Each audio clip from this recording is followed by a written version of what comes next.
Hello guys, this is your friend Shinobi Addict 2.0 and we are back with a new fanfic. Which is, How Kurenai Changed Naruto's Destiny, Part 1. And if you enjoy this fanfic then please press the like button and subscribe to my channel for more fanfic like this. And now let's start the fanfic. A 14-year-old Naruto Uzumaki stood in front of his sensei, Hitaki Kakashi in the middle of the hall at the hospital and said, Kakashi-sensei, I have a huge favor to ask you. Kakashi, who was reading his book, said, Stop right there. I know what you going to ask already, Naruto, and I'm sorry to say that I can't train you. Naruto's eyes widened and he said, What? But. Kakashi said, I have other matters to attend to, but I have been searching for someone who can to train you who would do a better job than I could. Naruto frowned and said, But you're my sensei, Kakashi-sensei. Who could train me better than you? A voice from behind Naruto said, Well, I don't know if I could do it better than Kakashi could teach you, but I wouldn't mind training you. Both Naruto and Kakashi looked at where the voice came from and Naruto saw Kurenai Uehi standing there, and a few steps behind her was Ebisu, who had also stopped walking in the direction Kakashi and Naruto were. After hearing Kurenai say that, and Ebisu said, Excuse me for interrupting you, Uehi-san, but I have already volunteered to teach Uzumaki-san. Kakashi said, Don't you already have a student in these exams, Kurenai? Wouldn't it be a different of interest for you? Kurenai bit her lip and looked around and motioned with her head toward the room next to where she was standing, and Kakashi said, Very well. Wait here, Naruto. Kurenai shook her head and said, No, Kakashi. He has a right to know why I am wanting to train his, since it is his training. I don't mind him hearing why I want to train him, but I just don't want it to be common knowledge until after the exams. Kakashi frowned behind his mask and Naruto said, She's right, sensei. It is my training and she is way better than closet pervert there. Kurenai asked, Closet pervert? Ebisu waved his hand and said, It's nothing, Uehi-san. Kakashi said, Well, if you insist, then let's hear why you want to train Naruto and in what, as he motioned toward the room. Once everyone was in the room with the door closed, all eyes turned to Kurenai, who took a deep breath and said, First, the reason I am not training Shino is his father has decided to train him in his clan jutsu for the exams. Kiba is also going to be training with his mother and sister during this month as well, since Hinata won't be able to train for the next 6 weeks. Now that leaves me free until after the exams, but that doesn't explain why I want to train Naruto. Kurenai took a moment to gather her thoughts and said, The reason I wish to train Naruto is I fear for the life of my student Hinata. Naruto asked, Hinata, is she going to be okay? Is it because of that jerk Neji? And Kurenai said, It's not Neji, at least not directly. You see, Neji is a member of the branch family of the Hyuga clan and Hinata is the main branch. I have reason to suspect that since Hinata is not what the main branch wishes she was for the heiress of the Hyuga clan, that they will use her defeat to Neji as an excuse to put her in the branch house and will put the cage bird seal on her, which at her age could kill her. They can't touch her until after the exams though, because she is under medical care right now due to the damage to her heart from Neji attack. That is the first reason I wish to train Naruto. Naruto asked, What's the cage bird seal? Kurenai said, It's basically a slavery seal. It's supposed to protect the Hyuga clan from having their bloodline stolen, but the main house uses it to control the branch house. They make a single hand sign and cause a person who has the seal to feel extreme pain or even die from it. Naruto frowned and asked, How does you training me help Hinata? Kurenai said, I can train you to defeat Neji. I know most of the strengths and weaknesses of the Hyuga clan bloodline, and if you defeat Neji after my training, then I can go to Hinata's father and tell him that it is his own rules about not allowing Hinata to learn anything outside of the Hyuga clan jutsu that lead to her defeat to Neji, while Neji's training in things outside of the Hyuga clan jutsu is what lead to his victory over Hinata. By you defeating him under my training, then that gives me grounds to help protect Hinata from being put in the branch house, as well as get me permission to teach Hinata things that the Hyuga clan forbid her from being taught because of their narrow-minded beliefs. Kakashi said, Not that I don't feel sympathy for your student's situation, but exactly what is it that you could teach Naruto? Kurenai looked at Kakashi and said, Naruto's only opponent won't be just Neji. Everyone knows about his rivalry with his own teammate Sasuke. I also know how to fight a Sharingan user, not as good as some like yourself or Guy, but I do know enough to give him a chance of fighting against Sasuke and his Sharingan. I know of Ebisu here. He is great at teaching the basics, which is why he is allowed to train Konohamaru, but the basics isn't going to give him a chance to defeat Neji, and if he can't defeat Neji then he won't ever even get a chance to fight Sasuke. My request to train Naruto is selfish, but I know I can give him the skills he needs to defeat Neji and a chance at Sasuke. Kakashi said, well, Naruto said, do it. Causing everyone to look at him. Kakashi said, what are you doing, Naruto? You need to think about this carefully. Naruto said, I am. You remember Haku and Zabuza, right, Kakashi-sensei? What you don't know is I met Haku once before that day on the bridge. He taught me a very important lesson that day. True strength comes from protecting that which is precious to you. I can see it in Kurenai-sensei eyes that Hinata is precious to her. She's willing to do anything she can to protect her. And I may be a bit selfish as well, but what Neji did to Hinata was wrong. I don't know what it's like to have a family. But I don't believe what Neji did to Hinata is what family is supposed to do to each other. I want to defeat him more than I want to beat Sasuke. I doubt that I'll make Chunin, but I don't think I'm ready to be Chunin. A Chunin is supposed to be able to lead others. How can you lead when you are looking at the back of others? That snake guy in the forest. I wanted to make him pay for hurting Sasuke and Sakura. I killed 2 giant snake and used everything I had to fight him. He was able to beat me while holding me in the air with his tongue and a single punch to the stomach. I was knocked out for so long that when I woke up Sakura hair had been cut. Team 10 was standing there along with Sasuke and Sakura, and Bushy Brows was on the ground and he looked knocked out while his teammates were in the trees around us. I don't know what happened while I was out, and I know I'm not the smartest, but even I know the only reason I am alive right now is because the others saved me. I owe Hinata the same thing.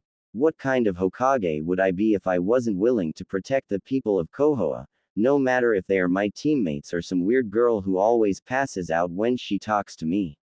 I'll train under you, Kurenai-sensei, and I promise that I will defeat Neji to protect your precious person, and I don't go back on my word. That's my ninja way. Kurenai smiled and quickly moved forward, pulling Naruto into a hug with his face right between her as she said, thank you, Naruto. You don't know how much this means to me, thank you. As she hugged him tightly while moving him back and forward. A thud caught her attention as she noticed Ebisu was blown back with a nosebleed and a perverted smile on his face while Kakashi raised his book a little higher and closer to his nose and thought, lucky bastard, and said, well, in that case, I am sorry for bothering you, Ebisu, and good luck, Naruto, and I hope you are happy with your decision. See ya. As he shushined away. Kurenai blinked a moment and then looked at Naruto, who was frozen in place in the valley between her, let go of Naruto and stepped back and said, I'm sorry about that, Naruto. Naruto rubbed his head sheepishly with a blush on his face and said, no problem, Kurenai-sensei. Kurenai smiled gently and said, all right, Naruto. Do you have anything else you need to do before begin training? Naruto shook his head no, and Kurenai said, then sit down and tell me what skills you have so I know what you need trained on and what you don't. Naruto said, that makes sense. I know the Kujbunshin no Jutsu, Henge, replacement, cloak of invisibility, my no Jutsu, harem jutsu. I also know the tree climbing exercise Kakashi-sensei taught us in Wave Country. Kurenai, who had a gentle smile on her face as Naruto started to speak, slowly pursed her lips and said, is that it? Naruto rubbed the back of his head and said, yeah, with a sheepish grin. Kurenai said, did Kakashi teach you anything else or try to teach you anything else? Naruto said, just teamwork. With a shrug. Kurenai frowned and said, I see, Well, we got our work cut out for us and only a month to get ready. Do you know where training ground 32 is? Naruto blinked a moment and said, yeah, that's the one by the waterfall that flows into the Kuroku Lake. We had to get trash out of that stream. Why? Kurenai said, good, you know where I want you to go already. Meet me at the bottom of that waterfall in 1 hour and bring all your camping supplies and ninja equipment as well as all your cloths as well. Naruto frowned and said, why? Kurenai said, because to keep your training a secret you're not going to leave that area until your training is complete. I'm going to put you through hell during your training and force you past your breaking point in order for you to come out stronger than ever. Now go, you only got 56 minutes left to get ready. Naruto's eyes widened and he quickly left the room and Kurenai growled a moment before she looked at the tag she pulled off of Naruto's jacket and shushined away. After going to his apartment and grabbing all his ninja equipment and his cloths, Naruto had shoved them in his backpack and heading toward Ikiruka ramen stand to get some ramen. Naruto made it to the location Kurenai had told him to meet her and looked around and said, I guess I beat her here. A voice from behind him said, you guess wrong. Startling Naruto as he jumped to his feet and turned and saw a shimmer in the air and saw Kurenai standing there with her arms crossed and said, you're late. Naruto was wide-eyed and said, that was cool, are you going to teach me that? Kurenai said, I don't know yet. What good is me teaching you something if you don't know how to defend against it? You must know yourself before you can know your enemy. Naruto looked confused and Kurenai said, is that all your cloths and ninja supplies? Naruto nods and Kurenai said, let me see. As she held her hand out. Naruto hands her his bag and Kurenai opened it and looked at Naruto's supplies and she grabbed his cloths and put them in one pile and then his weapons in another pile with Naruto blushing when Kurenai giggled slightly as she pulled out his frog boxers which she put in a separate pile. Kurenai said, first lesson, stealth, as she flashed through a couple of hand signs and breathed a fireball into Naruto cloths minus his boxers causing Naruto eyes to widen and he screamed, no, my cloths. How could you? As tears started to fall from his eyes. Kurenai pulled out a scroll and said, here is your new cloths. Naruto looked at the scroll and said, what the hell am I supposed to do with that? Wrap it around me like bandages like you. Kurenai got defensive and said, my cloths are not bandages, and don't you know anything about sealing? Naruto frowned and Kurenai sighed and said, look, this isn't going to do either of us any good if we fight so listen, inside this scroll is a standard storage seal. I got you some new cloths that will not only make you look more professional but also some other supplies that will help.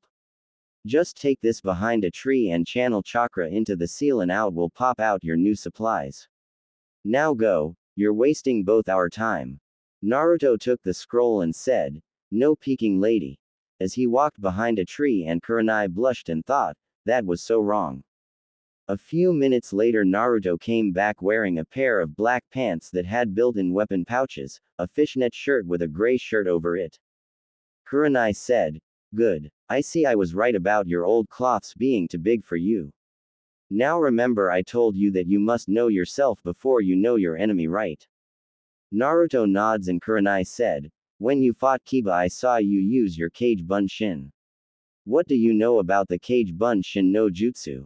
Naruto blinked and said, the Kage Bunshin no Jutsu is a jutsu that is in the Forbidden Scroll. It makes solid clones that can only take one hit before dispelling. Kurenai said, is that it? Naruto nods and Kurenai thought, lazy bastard.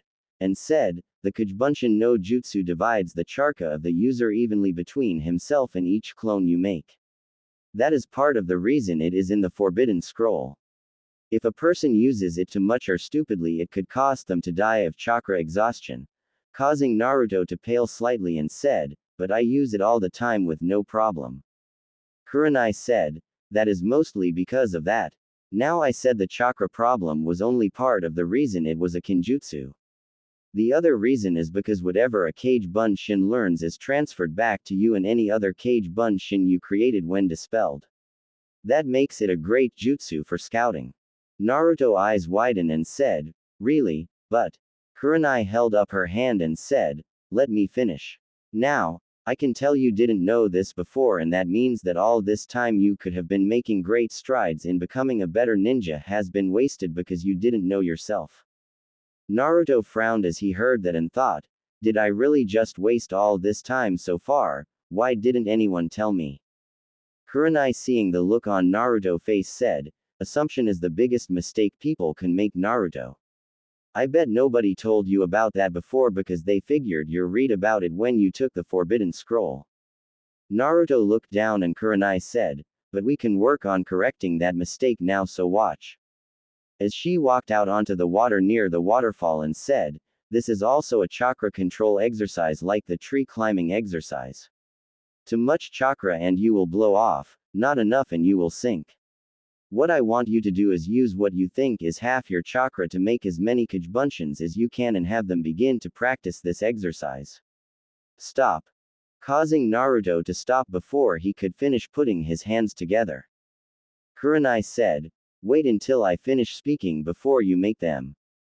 Now your Kujubunshin will know what you know, so when you make them already have your plan in your head. What I want them to do is form a line before trying this exercise. I want them to start with trying only one foot first while keeping one on dry land. Once they can stand on the foot on the water without sinking, then the first clone to actually do it is to dispel, so the other clones will learn what he knew as well as you. Then they are to try with both feet. Again, when the first clone to stand on both feet without falling can do it, he is to dispel. After that, then I want them to practice walking across this stream. The first clone to walk across the stream and back again 10 times without falling is to dispel. After that, I want the Kujubunshin to grab a leaf and try to do this.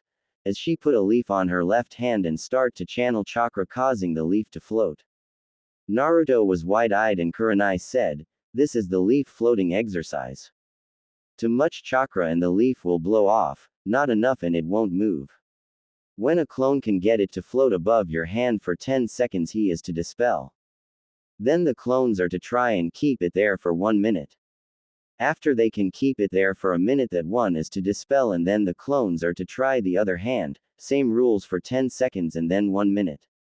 After that, both hands, 10 seconds, then a minute.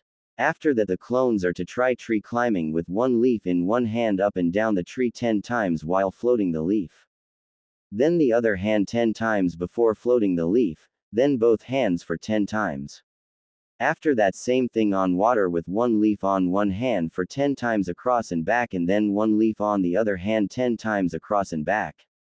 After that, then I want any clones that are remaining to try to run up this waterfall using chakra one at a time until they're all gone. I don't expect you to get this done today, but I do expect you to have it done before the end of the week." Naruto nods and Kurenai said, "But the real you will be doing something else." Naruto said, "What will I be doing, Kurenai-sensei?" Kurenai walked behind a tree and came back out with a plastic bag and said, "In this bag is some rubber balls. I got them to help train Akamaru, but because of fear of him choking on them, Kiba would not let me use them. I am going to use them on you as target practice. I am going to throw these at you, but you are not allowed to move." Naruto's eyes widened and he started to say something when Kurenai said, "No arguing. You are not allowed to move because you are going to be using the replacement jutsu to move yourself. I have 100 balls and will be throwing them at my full strength. If one hits you, then you will first have to collect each of the balls and then do one sit-up and one push-up for however many balls are still in the bag before starting all over again with dodging.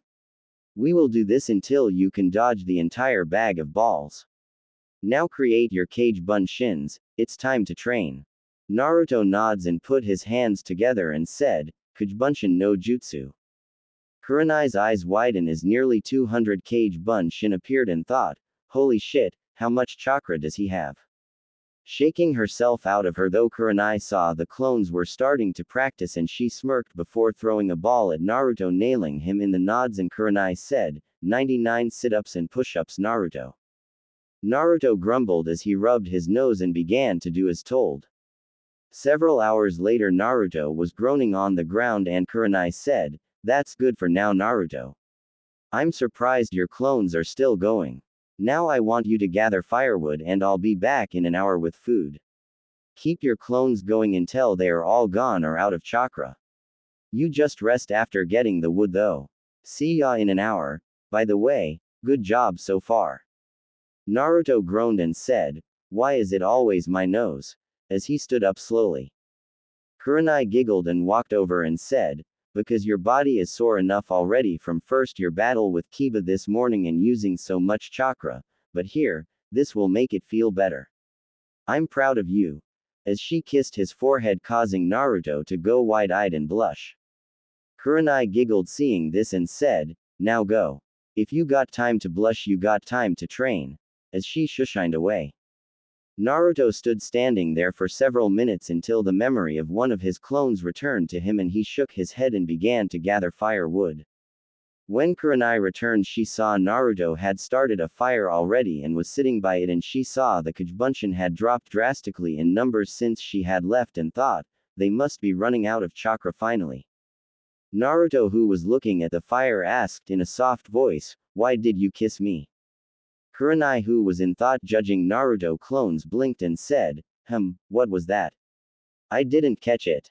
Naruto still looking into the fire asked, why did you kiss me? Kurenai said, just a friendly gesture as thanks and gratitude for all the hard work you have been doing today and for helping me to protect my student. Naruto said, oh. Softly. Kurenai turned her head slightly and said, is something wrong Naruto? Naruto said, I guess not. I just never been kissed before by someone. Kurenai said, that's not true. You kissed Sasuke, remember? Naruto got a mortified look on his face and said, thanks, I thought I had repressed that memory, beside, that was an accident, the kid behind me caused it by knocking me into Sasuke so it doesn't count. Kurenai said, well don't worry about it. That kiss I gave you was just a simple gesture of gratitude, nothing more. Naruto said, Sensei, what is this training we are doing for? I mean, what good is it going to do me against Neji? Kurenai unsealed 2 takeout plates from a scroll and said, I guess that's a fair question. Think back to Neji and Hinata's fight, tell me what you saw, not what was said but what you saw each of them was able to do. I'll explain what this will do after you answer that question. Naruto looked in thought and said, well, Neji and Hinata both got those weird veins around their eyes, they were doing a lot of dodging and I think they were using chakra in their hands.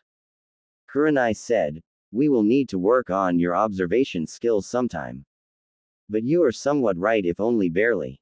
Those veins around their eyes showed that they were sending chakra to their eyes to activate their bloodline. When they activate their bloodline they can see nearly everything around them and can see longer distances and can also see through things including the human body so they can see the chakra inside a person body. Hyugas are very flexible which is why both were doing so much dodging because they could attack their targets from several different angles. They were also using chakra in their hands to seal off each other's chakra by blocking their enemy's chakra flow with their own chakra. Naruto said, but what does that have to do with anything? Kurenai said, Neji is very fast, and flexible. He also has excellent control over his bloodline and being on an assault team under Guy I know his taijutsu is higher than your average Hyuga. I doubt he used his full strength in that battle and will most likely have several tricks up his sleeves for the finals. Neji also has experience on his side having been a ninja longer than you or Hinata. Do you agree with me? Naruto thought hard for a minute and said, yeah, I guess so. Kurenai said, if you were to fight Neji right now, what would you do? Don't answer, let me try and guess, you would use your Kujubunshin and try to overpower him with numbers, right? Naruto frowned and Kurenai said, that won't work. Watch, hey, you Kujubunshins, come here a minute. Naruto watched as all his Kage-Bunshin that were left which was only about 30 came over and Kurenai said, alright, I want you to sit on the ground in a circle around me. Good, now you see, I have about a 4 feet circle area I can still move. Your Kujubunshin couldn't all sit around me in one circle so they had to form another one behind the first one. Your clones can only come so close to me without getting in each other's way, giving your enemy a chance to take them out either by attacking them and with one punch destroy a clone or by replacing himself with a log covered in exploding tags which would kill all these clones. Do you see what I am getting at? Naruto looked in thought and said, Neji would be able to use his speed, flexibility, and experience against my clones to take them out while they were all tied up trying to get to him.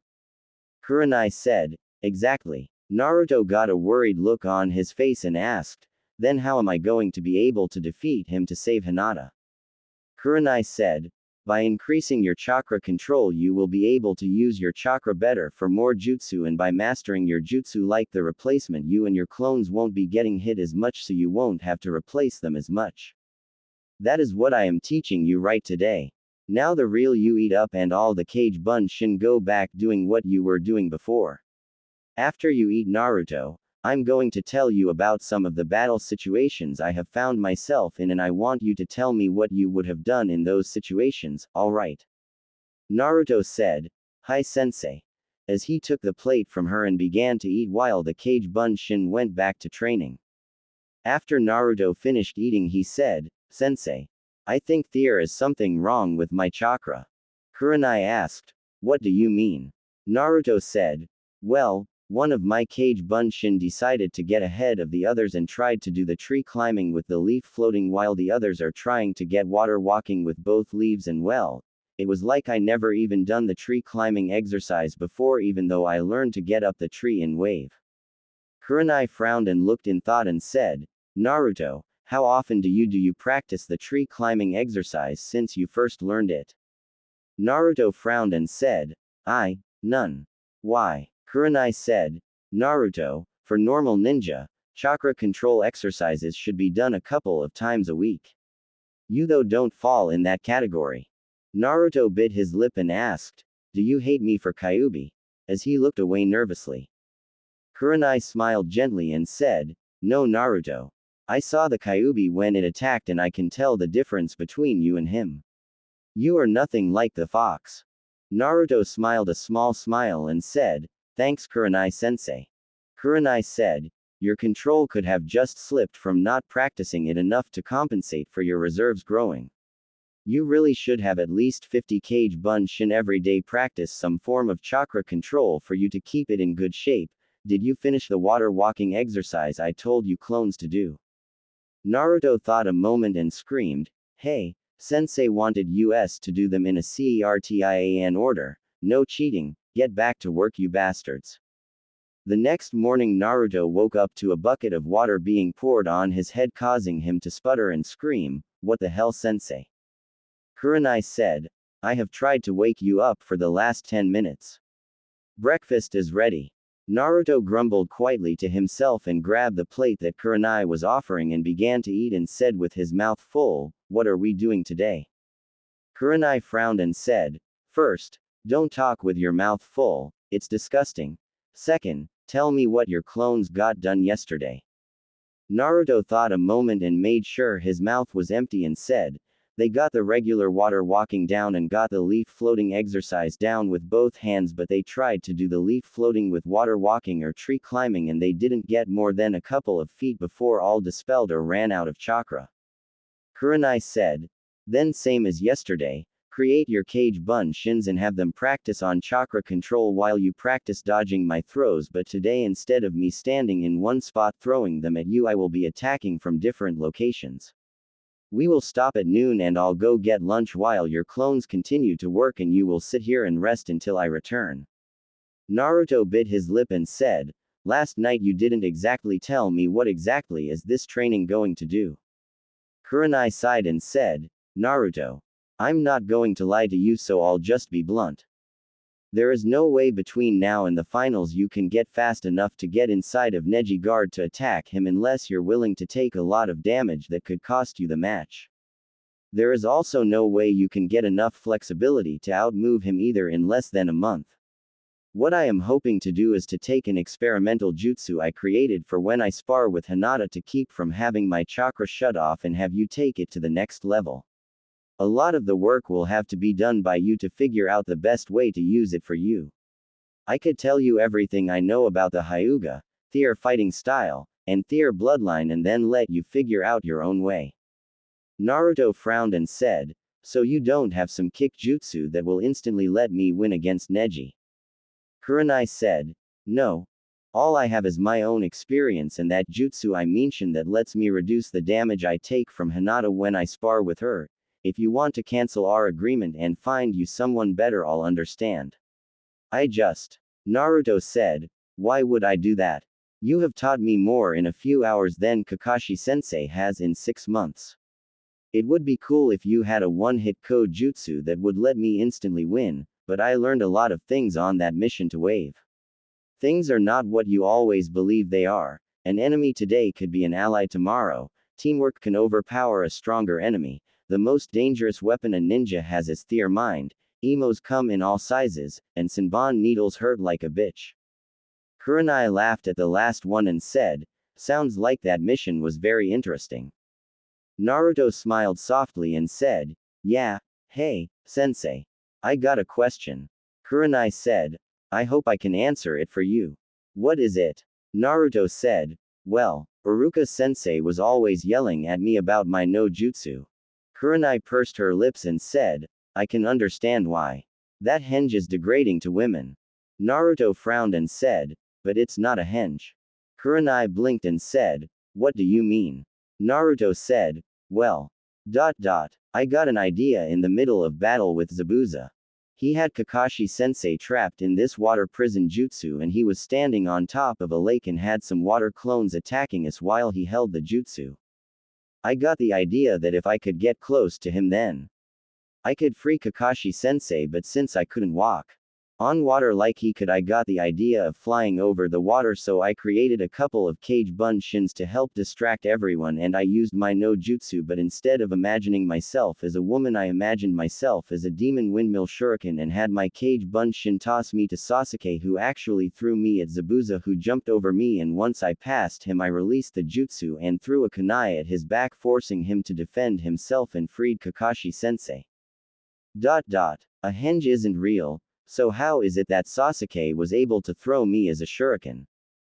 Kurenai blinked and said, that, show me, turn yourself into a shuriken like you claim you did. Naruto put his hands together and was covered in smoke, and when it cleared, a demon windmill shuriken floated in the air a moment before falling to the ground with a thud. Kurenai's eyes widened and she bit her lip and put her hands together and said, release, before she walked over and picked up the shuriken. Tapping it a moment, she ran her finger along the edge and winced a moment as she cut her finger. Naruto released the jutsu and said, are you alright, sensei? I'm sorry, I didn't mean to cut you. In a worried tone. Kurenai said, that was amazing, Naruto. You said that is basically your no jutsu. Naruto nods and Kurenai said, I wonder if it could be a bloodline. Naruto said, no. I taught it to Konohamaru to help him knock out that closet pervert Ebisu. Kurenai frowned and said, well, don't teach it to anyone else. That jutsu with the GHT, hey Naruto. I just got a crazy idea. Create your cage bunshin and have them start training in chakra control and then use that jutsu to change into someone you met not from Konoha and not a ninja. You and I are going to see Hinata. Naruto said, why can't I go like I am? Kurenai said, 3 reasons.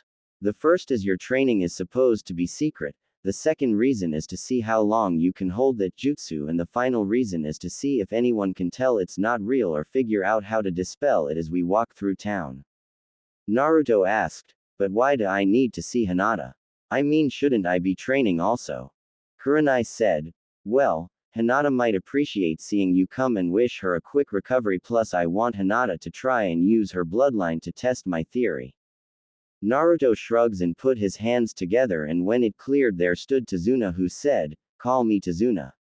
I'm the bridge builder who was the client for Team 7 to Wave. Kurenai nods and both began to head to town. 20 minutes later, as they approached the hospital, Sakura came out of the hospital looking down, but when she saw Kurenai and Tazuna she said, hello Tazuna, what are you doing here? I thought you would be in Wave with Tsunami and Inari. Tazuna said, Tsunami been jumping all over me about drinking so much at my age, and I promised her that I would come get a checkup from a doctor here in Konoha while I came to thank the Hokage for the great work that you and your team did protecting me and saving my country. So where is the other two, Sakura? Sakura said. I don't know. The nurse told me that Kakashi-sensei checked Sasuke out and I haven't seen Naruto yet. Tazuna said. Well, if you see them, tell them I said hello. This lovely lady here was kind enough to show me around so I can return home quicker. Shall we go, Kurenai-san? Kurenai, who was watching the exchange, said. Yes, let's go, Tazuna-san. It was good seeing you again, Sakura. Sakura said. You also, Kurenai-sensei. Hey, by the way, how is Hinata doing? Kurenai said. She was resting when I checked on her last night. I was going to check on her while Tazuna took care of his business. Well, I'm sorry to chat and run, but I must be going. Good day, Sakura. Sakura said. Same to you, sensei. As she turned and left. Once she was gone, Kurenai said. I must say you could make a very good infiltration expert, Naruto. What's wrong? As she saw Tazuna had a scowl on his face. Tazuna said. Kakashi-sensei. He abandoned me so he could train Sasuke privately. Kurenai bit her lip and said, that is only partially true. I'm not allowed to say, it's an S-rank secret, but I can tell you that Kakashi doesn't like what he had to do, but orders are orders. Tazuna pursed his lips and said, I see. It doesn't seem right though. Kurenai said, I know, but it had to be done considering the actual situation I'm not allowed to speak about. Anyways, we're here. As she knocked before slowly opening the door and saw Hinata asleep and blinked as there was another person in the room and said, Hiyashi-sama, I'm not disturbing, am I? Hiyashi Hyuga looked up at Kurenai and said, no. I was just leaving. As he stood up and began to leave. As he got to the door he saw Tazuna and said, who are you and what are you doing here? As he activated his bloodline. Tazuna said, I'm Tazuna. I'm just being shown around to the hospital to get a checkup so my daughter will get off my back about drinking, and this lady here was kind enough to show me here and said she would show me where to go to get my test as soon as she checked on her student who was here. I don't mean to intrude on anyone's privacy.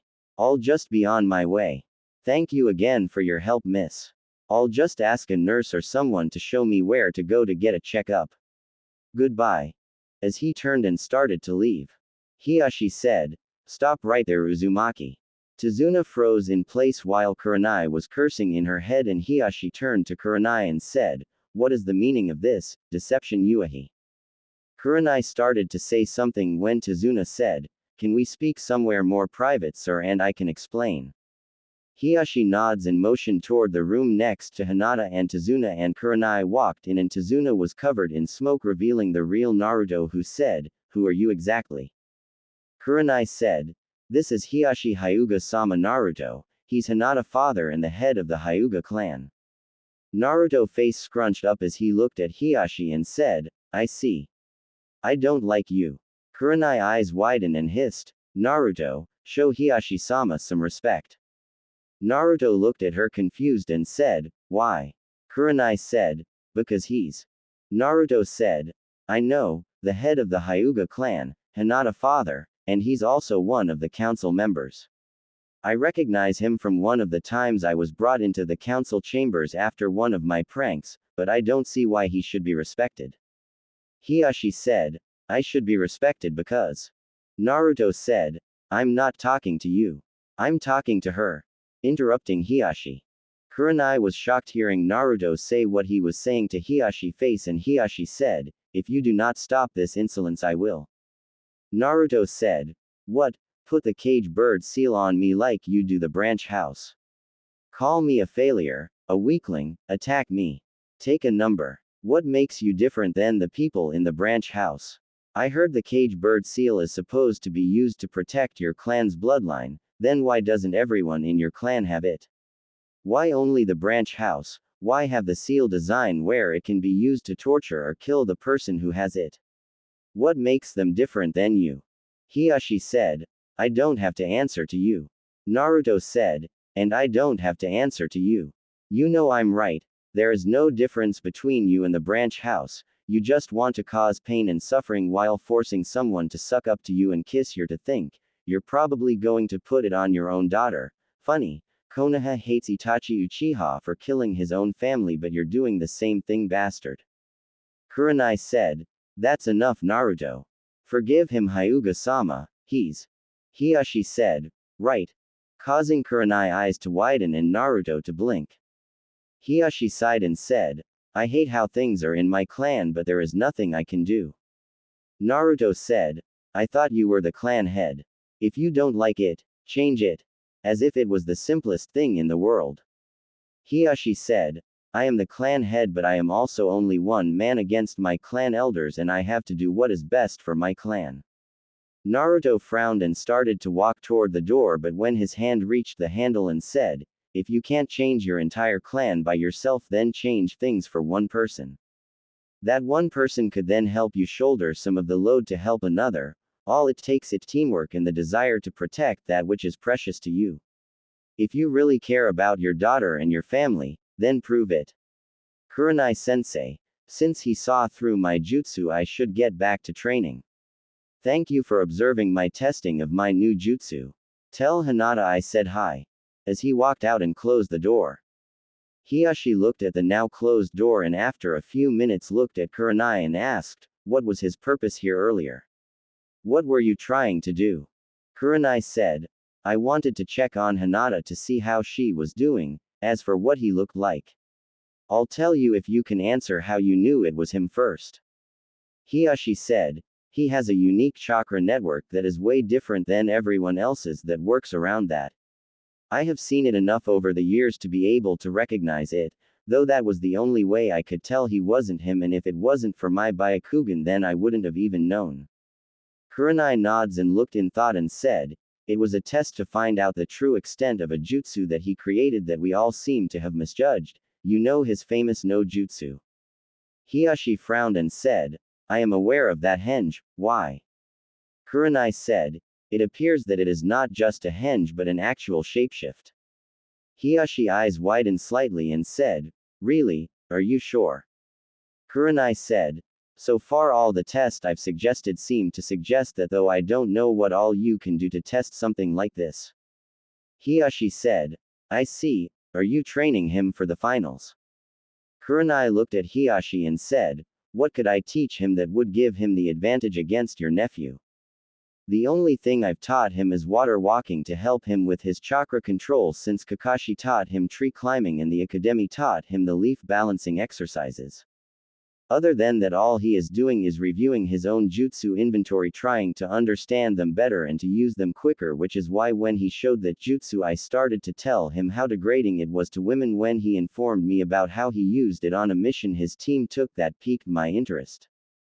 Especially when he claimed that he was able to teach someone else how to do it, meaning it couldn't be a bloodline thing or because of that, which is why I told him to walk through town using it to see if anyone could detect it and how long it could be used.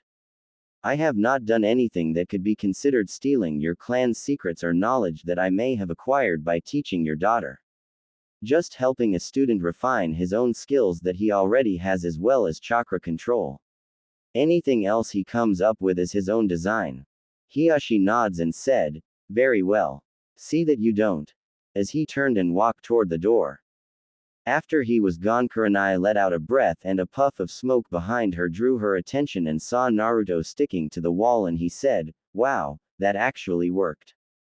Kurenai turned her head to the side so fast someone might have thought that she had whiplash and said, what are you doing? Naruto said, ever heard the saying, if only I could be a fly on the wall? Kurenai blinked and her eyes got wide, realizing what he meant before she frowned and said, you were spying on me.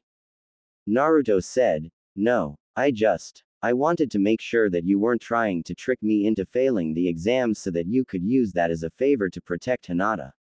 After Mizuki, can you blame me? Kurenai pursed her lips and said, do you have any idea how stupid what you have been pulling was? You could get us both as so much trouble. Naruto frowned and Kurenai saw this and sighed and said, we should go see Hinata and then get back to your training. Naruto nods and Kurenai said, but if you ever spy on me again, I'll quit training you in a heartbeat after making you experience kissing Sasuke over and over again. Naruto paled as he followed Kurenai into Hinata's room, and Kurenai moved to Hinata's bed and grabbed the clipboard and read it and frowned and said, "They have sedated her to keep her from moving around to give her time to heal. I guess this was a waste of time." Naruto was looking at Hinata's bed and remembered her words during the exams, and after a moment said, "Sensei, does Hinata like me?" Kurenai's eyes widened slightly and she looked at Hinata and asked, "Why would you think that?" Naruto bit his lip and walked over to the window and said, "Sensei, can you keep a secret?" Kurenai said, "I believe so, why?" Naruto said, "I've noticed Hinata following me over the years, spying on me." Kurenai's eyes widened and said, "Oh, why was she doing that?" in a calm voice, acting like she didn't believe him. Naruto frowned hearing this and said, "Sensei, please stop trying to deflect me. You know something and I can understand that you don't want to tell me, but I'm confused." Kurenai sighed and said, "I can't tell you if she does or doesn't, Naruto. I won't betray your trust like I won't betray hers, but if what you said is true and you have seen her following you over the years, why have you never talked to her about it?" Naruto looked down and said, "At first, I thought that she was spying on me to rat me out for my pranks. I was pulling her to figure out how I was doing my pranks to do something herself and get me in trouble for her actions, considering how fast I was caught or blamed when I was younger." Kurenai thought, "Well, I guess I could see where he thought that," and said, "You said it first. What changed?" Naruto said, "Truthfully, it wasn't until the first part of the Chunin exam that my opinion of her changed. You see, Hinata was right next to me in the room we had that paper test. I didn't know any of the answers and I was getting a little worried, but Hinata surprised me and quietly offered me a chance to copy her paper." Kurenai's eyes widened and said, "She did?" in surprise. Naruto nods and said, "She shocked me, but I told her no thanks, that I would pass on my own. God, I wanted to slap myself after I said that." Kurenai said, "Well, you did get by it on your own." Naruto said, "With a blank paper." Kurenai blinked and asked, "What?" Naruto turned to her and said, "I passed with a blank paper. I didn't even write my name on the test paper. I bluffed my way through the test, even going so far as to stand up and scream at that Ibiki guy, telling him I would be Hokage even if I had to stay a genin forever." Kurenai shook her head and said, "I can't believe you did that." Naruto bit his lip and said, "The rest of the test, after Hinata offered to let me cheat, I tried to figure out what she was up to. Was she trying to get me caught to eliminate me? Was she actually trying to help me? I just couldn't figure out what to think. And then when she was fighting Neji, when she was talking, she was quoting me, saying the words I said, like they were her source of strength. I don't know what to think anymore, sensei. I'm scared." Kurenai, who was watching Naruto, and asked him, "Why are you scared?" Naruto looked down and said, because I don't know if her feelings for me are real or if they are just because she sees me as some kind of support. And I'm worried if she finds out about that if she did like me, she would turn around and either hate me, or worse, fear me." Kurenai said, "I think you're not putting enough faith in Hinata. She will be able to see the difference between you and that." Naruto bit his lip and said, "I doubt it, sensei, but what if Hinata doesn't actually like me? What if Hinata is actually getting strength from me? Then what happens when I'm not there? She would become like a puppet with its strings cut. A person has to be strong enough to stand up for themselves first, because no matter how many times someone helped pick them up, the moment they let go to see you stand on your own, you will fall right back on the ground again." Kurenai said, "Don't you think that's a little harsh thinking?" Naruto said, "It's the lesson I learned from the people of Konoha. If I didn't pick myself back up every time I got knocked down, I wouldn't be here today. I would have quit long before I ever took my genin exam the first time, much less the third." Kurenai bit her lip and said, "You didn't tell me why you told me what you did." Naruto said, "Because I can tell your care for Hinata. I can also tell that you want to be there as a pillar of support for her and always to protect her." But that's not possible. Either Hinata will eventually get promoted and moved away from you, or you will have to move on for some reason yourself. Sooner or later you will have to let go, and if Hinata doesn't know how to stand, she will fall and not get back up. I'm telling you so that you don't hate me when I have to break her heart by telling her I can't be with her because I don't want someone I have to stand behind in my shadow of or in front of using me for support. I want someone who can stand beside me as an equal. Kurenai frowned and said, I see. Naruto saw the frown and said, you don't agree with me. What if you were in Hinata? Would you stand up for yourself when people turn on you for being a demon whore or demon lover? Would you be able to take what the world dishes out, or would you buckle under the weight of it? Ask yourself honestly, could Hinata do that, or would she collapse and never get back up? Is that fair to her or to me? Kurenai said, all right, you made your point. I can understand where you're coming from, but I don't think you should judge her without getting to know her. After all, isn't that what happened to you? Naruto frowned and looked at Hinata and said, I wish things could be different, but. Kurenai said, you don't have to explain it to me. I'm not the one who has to live with your decisions. Naruto said, maybe I should go. I'll go work on my chakra control until you show back up. Kurenai said, no, let your clones do that. You need to work on your body conditioning a little bit. Get in the water in the stream below the waterfall and start practicing your punches and kicks and jumps against the water. It's called resistance training, and it works on toning muscles as well as increasing strength and power without sacrificing flexibility.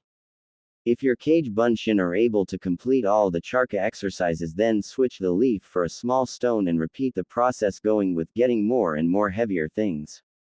I also want you to create 100 Kage Bunshin and have them try and hit you with the rubber ball one at a time.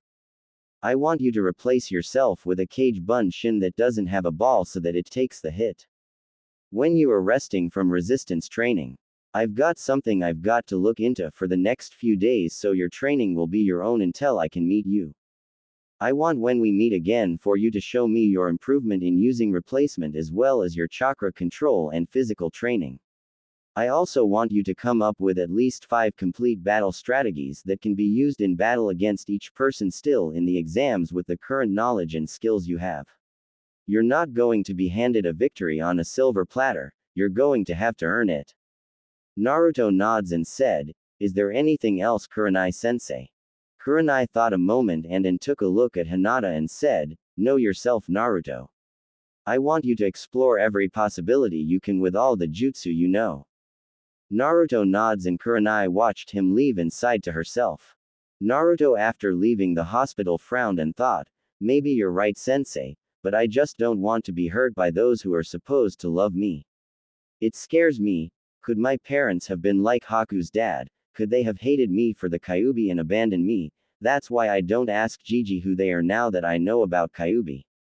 Getting to the waterfall, Naruto began to take off his shirt and pants, not wanting to get them wet, when he heard a noise behind him and turned around and blinked and said, what are you doing here? Hiashi Hyuga came walking out of the woods and said, I had thought over your words after you left, and I had used my Byakugan to see where you were after I left Kurenai. I was surprised to hear the maturity of your words that you spoke to her about in my daughter's room. While not as educated as some of your peers, you are very good at reading people and have a high level of empathy for others. For that reason, I want to tell you about why Neji did what he did to Hinata during the preliminaries, and see if you can come up with the solution to a problem that has eluded me for years. Do you have time to listen to my story? Naruto looked at Hiashi and after a moment nods his head slowly. Hiashi, seeing the nod, said, it starts back when I was born. You see, Neji's father was my twin brother. Since I was born first, I was placed in the main house while my brother was placed in the branch house. The firstborn child of the main branch is always placed in the main house while any others become the branch house. Naruto said, so the only difference between the two houses is which is born first. That's stupid. Hiashi said, I will not go into why that is the way we do things. I will skip until right after the Kyuubi was sealed in you. Konoha had been weakened by the Kyuubi attack on our village. So much so that the Sandaime was afraid that other villages would take our weakened state as a chance to attack and destroy us. It was because of this decision that he revealed the secret of the Kyuubi being sealed in you to the general public, as well as making his decree that no one was to speak about your burden. Naruto's eyes widened and said, "Why would he do that?" Hiashi said, "Jinchuriki, that is what those who are like you called." Naruto said, "There are others like me, with demons sealed in them." Hiashi blinked and said, "I was under the impression that you already knew this."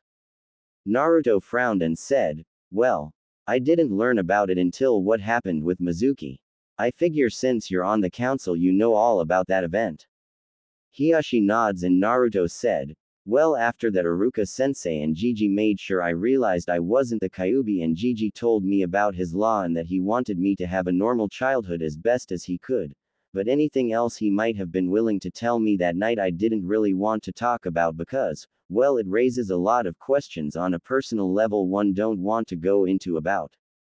Hiashi thought a moment and said, "Your parents?" Naruto's eyes widened slightly and looked at Hiashi, who after a moment said, "Yes, I know of them, or at least who I suspect were your parents. If my guess is accurate, then I can tell you that your father died the day you were born fighting Kyuubi, and I believe your mother passed away giving birth to you, though I can't be for sure, but I believe that my opinion would be correct." Naruto's eyes widened and said, "Can you?" Hiashi said, "No. Information is power, and power comes at a price. The information on who I suspect is your parents would not only cause me great trouble should it be discovered that I told you what I suspect, but also put you and Konoha in great danger, something I cannot allow without real proof." Naruto frowned and looked down and said, "Can you at least tell me, were they good people and would they have loved me?" Hiashi thought a moment and said, "Yes to both." Naruto smiled and said, "Then that is all I need to know. For that I will do my best to help you with your problem. So what is your story?" Hiashi thought as he saw a small change in Naruto. Was it really that simple of an answer to make him happy?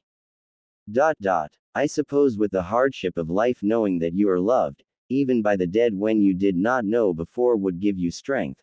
Perhaps that is where I have gone wrong all these years as a father. As he said, "Very well."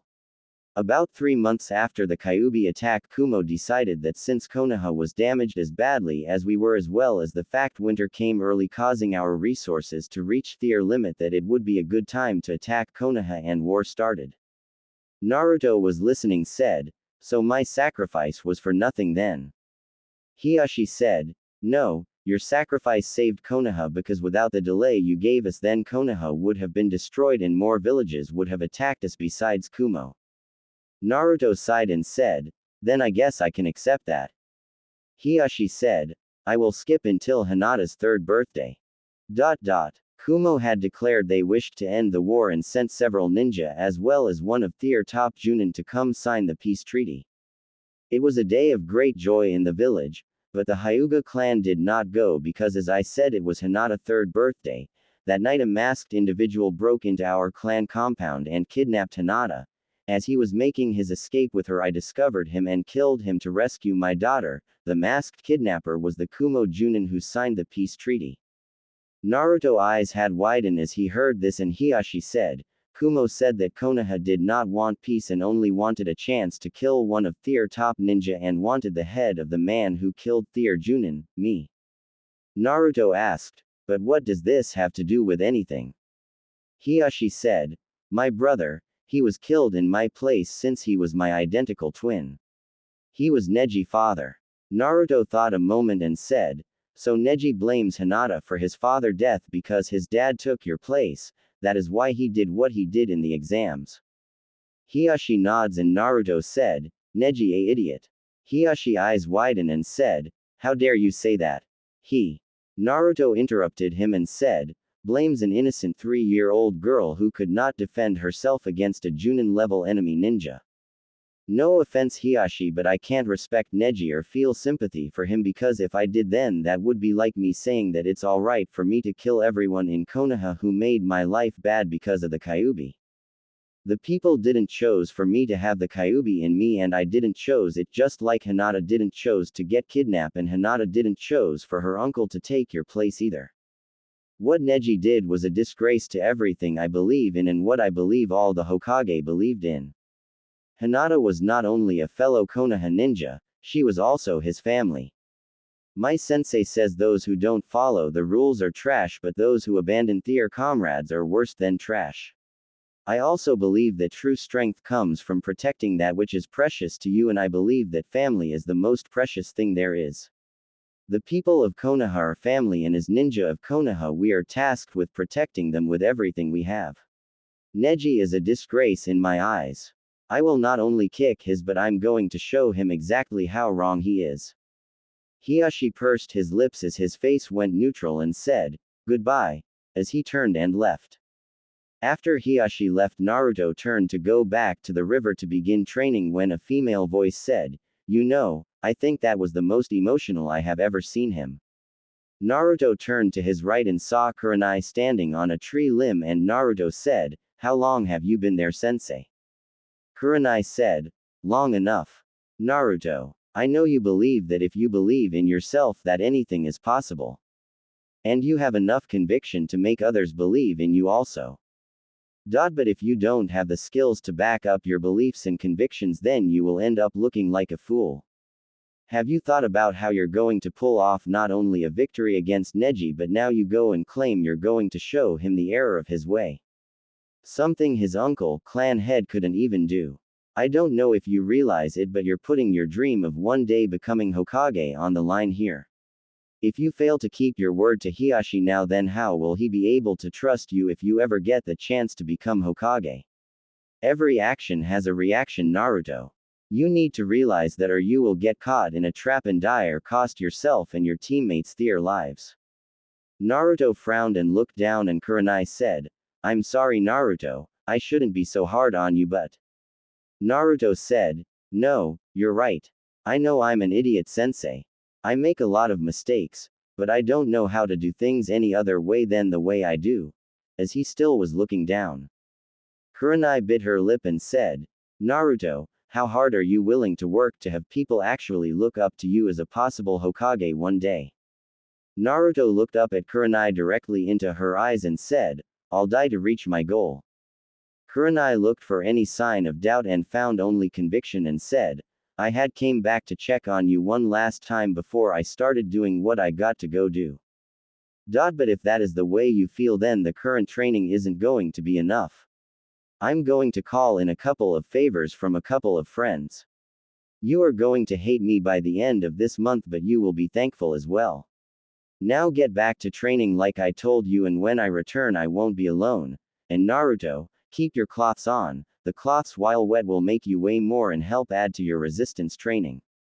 Naruto swallowed as he saw the look on Kurenai's face and thought, "What have I gotten myself into?" Naruto stood in front of a mirror in his apartment and thought, "Let's see what the world thinks of the Yurei no Konoha, ghost of Konoha," before he disappeared in a swirl of leaves. The Chunin exam stadium was full of people waiting for the exams to begin. Down below in the stadium all the competitors were there except Dosu, Sasuke, and Naruto. A swirl of leaves appeared in the middle of the stadium, catching everyone's attention, and a figure wearing solid white combat boots, white pants with built-in holsters, a white shirt, with white fishnet underneath it, a white Chunin-style vest with several white scrolls on the pocket of the scrolls, a white cloak with a built-on hood that was pulled up over the head of the person who had arrived. Murmurs broke out in the crowd as everyone saw the figure arrive, including the Sandaime Hokage and the Yondaime Kazekage. Genma, the proctor of the exams, looked at the new arrival and tensed a moment and said, "And you are?" The person who would completely shadow the face of the person who had arrived said, "Naruto Uzumaki, the Yurei no Konoha." Several eyes widened as they heard who it was that had arrived, and even more murmurs broke out in the crowd as everyone looked at Naruto, including the other competitors. Genma, getting over his shock, said, "Get in line with the others and stand at attention, everyone. The Chunin exams are about to begin." Naruto walked over and stood next to Shikamaru, who glanced at Naruto and said, "Troublesome." Genma cleared his throat and said loudly, "Now if I can have everyone's attention, the semi-annual Chunin exams are about to begin. My name is Genma and I am the proctor for this part of the exam. It will be a one-on-one battle. The rules are the same as the preliminary round. You will fight until a person quits, knocked out, dies, or until I call the match. There is no room for arguments. Now everyone look at this as there have been some changes in the order of battles." As he pulled out a piece of paper and showed it to everyone, and Shikamaru thought, "My matches have changed." Genma said, "Now that everyone has seen the changes, would everyone but Naruto Uzumaki and Neji Hyuga please leave the arena floor so we may begin?" Shikamaru said, "Good luck Naruto," as he turned and followed after the three sand ninjas and Shino. Neji, who was looking at Naruto, said, "You look like you have something you wish to say." Naruto reached up and pulled his hood back over his head and said, "Just one," as he pulled out a book and held it up to his face and said, "If you want any chance to defeat me, then you need to come at me with the intent to kill, because you will not be able to defeat me otherwise." Neji scoffed and said, "Proctor, start this match so this loser can learn that no one can defy fate and a loser like him will always be a loser." Genma said, "The first match of the Chunin exams is between Naruto Uzumaki and Neji Hyuga. Ready? Begin."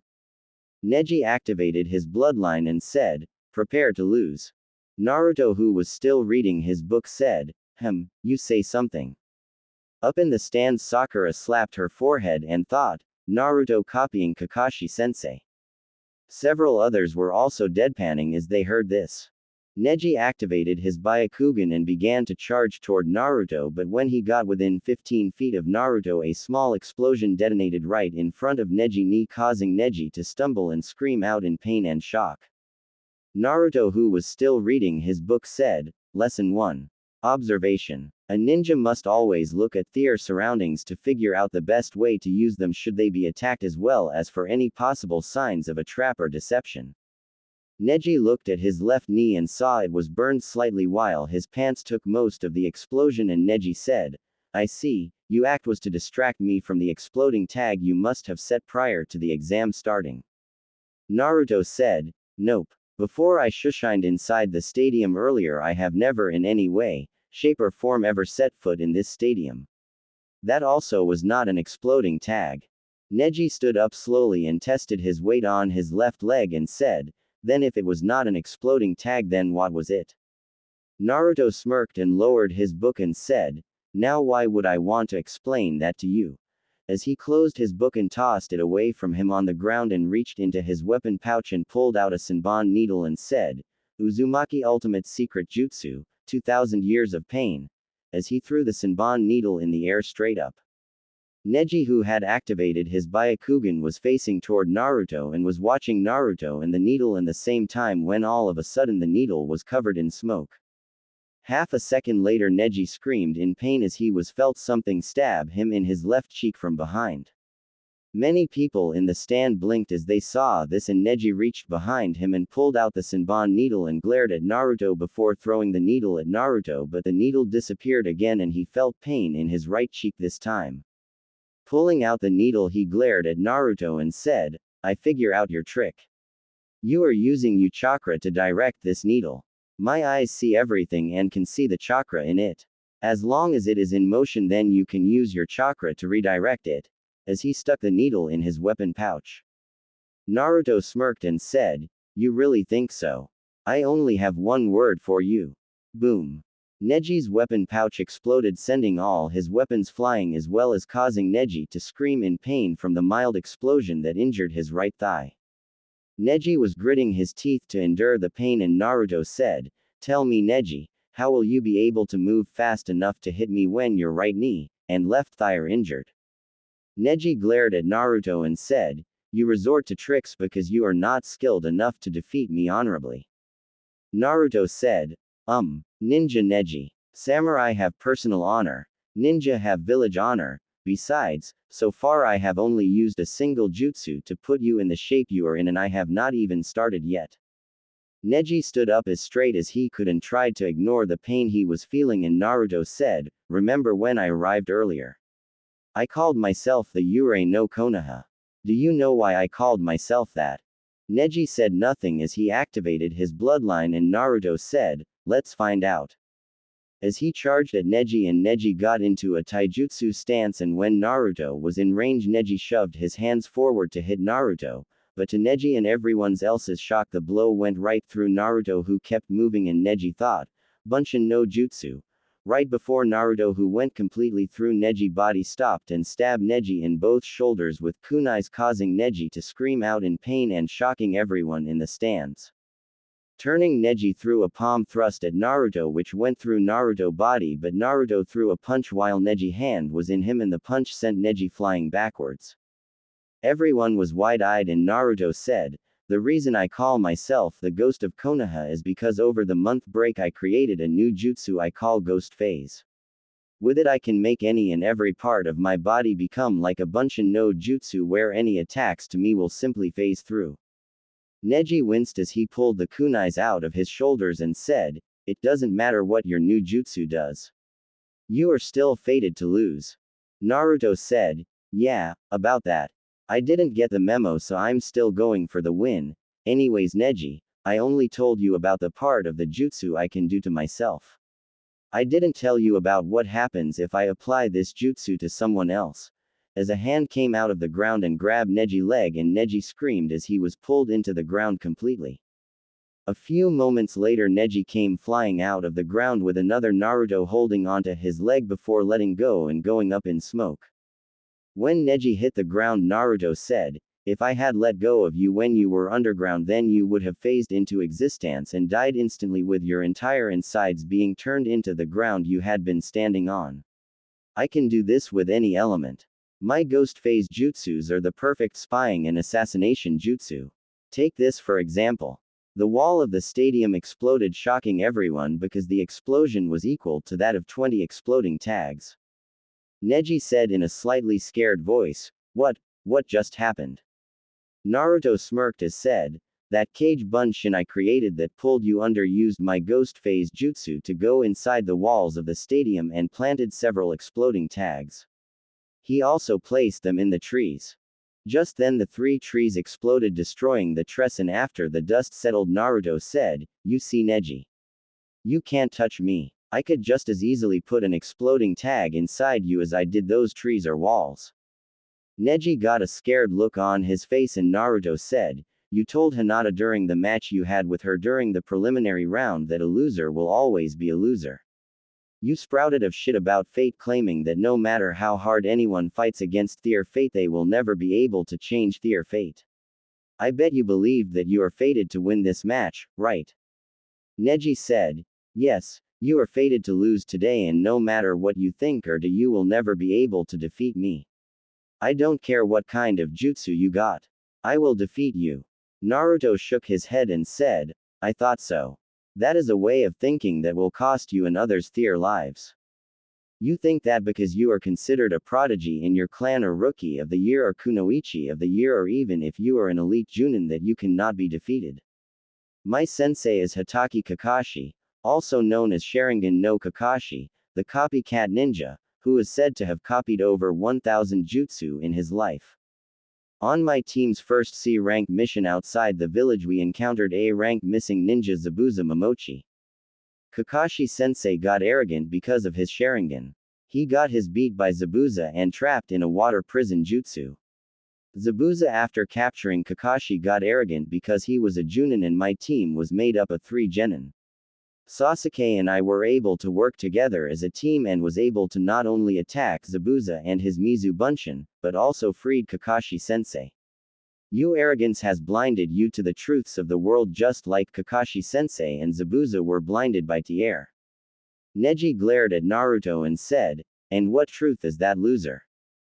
Naruto said, Hinata could have defeated you at any time she wanted by just activating that seal on your head without ever batting an eyelash. She chose instead to face you as a family member instead of a ninja. She chose to face you as an equal when according to your way of thinking she should be your better since she was born the firstborn daughter of your father's twin brother. She is the honorable heiress while you are a lowly member of the branch family and yet here you are, in the finals facing me while your cousin sits in the stands recovering from the heart damage you gave her in your match. The branch house is supposed to protect the main branch and yet you tried to murder the very person you are supposed to protect. You tried to kill someone who wants to see you as an equal instead of a lowly slave. Tell me, Neji, did your father love you? Many eyes widen as they heard Naruto ask that, including Neji, who said, of course he did. Naruto said, then why would you betray his sacrifice and memory? Neji said, I have never. Naruto interrupted him and said, Hinata. Neji's face changed into a look of hatred and said, it's her fault that my father had to die. Naruto said, your father may have been a member of the branch house but he loved his twin brother just like he loved you and Hinata. Do you honestly think your father would stand by and let his brother die? Neji frowned and Naruto said, think about if you were in his place. Faced with the option of watching your own twin sacrificed. A twin who had the power to protect your niece and son better than he could. Your dad was a hero, Neji. He sacrificed his life to protect Konoha but more importantly his family. He should be remembered with honor like the Yondaime Hokage is remembered for his sacrifice in defeating the Kyuubi to protect Konoha. As Hokage he saw the people of this village as family that he would die to protect them, but you Neji have disgraced your father and the Yondaime and both their sacrifice by turning on your family and comrade, even when one stands in front of you with her heart being destroyed by you because she wants you to find peace in your life so that you could live on. Neji, who had been recovering during Naruto's speech, charged at Naruto and delivered a palm thrust to Naruto's chest causing Naruto to cough as blood flew out of his mouth. Neji said, you will be silent about things you have no clue about, loser. A loser is always a loser. Even with your new jutsu I was able to defeat you. Naruto, who had blood coming out of his mouth, smirked and said, boom, before he exploded blasting Neji backwards causing him to begin screaming in pain from the blast. As the smoke cleared, Naruto, who everyone could see was completely unharmed from before, was seen walking toward the body of Neji and Naruto stopped a few feet away from Neji and said, you dead man, in a questioning joking tone as he kicked Neji's leg lightly. Neji moaned in pain and asked, how? Naruto smirked and said, if you don't know yourself then how will you be able to know your enemy? Remember the book you saw me reading? The one I threw away at the beginning of the match. That wasn't a book. That was me using a version of one of my jutsu to change myself to look like the book. The entire battle you were fighting nothing but a single Kage Bunshin who has been using the few jutsu I know to trick you and defeat you while I rest and recover my chakra from creating that single Kage Bunshin in total safety. My clone let you hit him so he could explode and take you out without killing you, but you know the funny thing, Neji. I failed the graduation exam 3 times because I was unable to make a Bunshin in order to pass. You, the rookie of your year as well as a prodigy of your clan, was just defeated by the dead last of his class with his worst skill. Looks like you were fated to lose. I guess you missed the message. Neji's eyes widened before they closed and said, I lost. Naruto said, I told you that you would, but you know something funny, you were right about you winning this match. Proctor, call the match. I quit. Genma looked at Neji and reached up to take the Senbon out of his mouth to speak. He heard Naruto's words and his eyes widened as did everyone else's and several shouts was heard and Neji said, wait, you quit, why? In a pain-filled voice. Everyone quitted down to hear why Naruto said he quit and Naruto looked at Neji and said, you know Gaara, the red-headed guy over there who fought your teammate Lee during the preliminary round. Well, Gaara tried to kill Lee while he was in the hospital 2 weeks ago. Shikamaru and I both found him and was able to stop him, but when we stopped him Gaara told me something very important. He's the Jinchuriki of the Aikibi no Shukaku. He has the one-tail Biju inside of him. Everyone but the Suna Nin's eyes widened and Naruto said, Gaara claimed his father, the Yondaime Kazekage, had the Aikibi sealed in him to make him Suna weapon. Jinchurikis come in 2 categories. Those who have a Biju sealed in them for the purpose of being weapons of war, and the second category is when a Biju attacks a village, like the Kyuubi did, and the Biju is then sealed away into a small child, usually an infant, for the sake of protecting the village.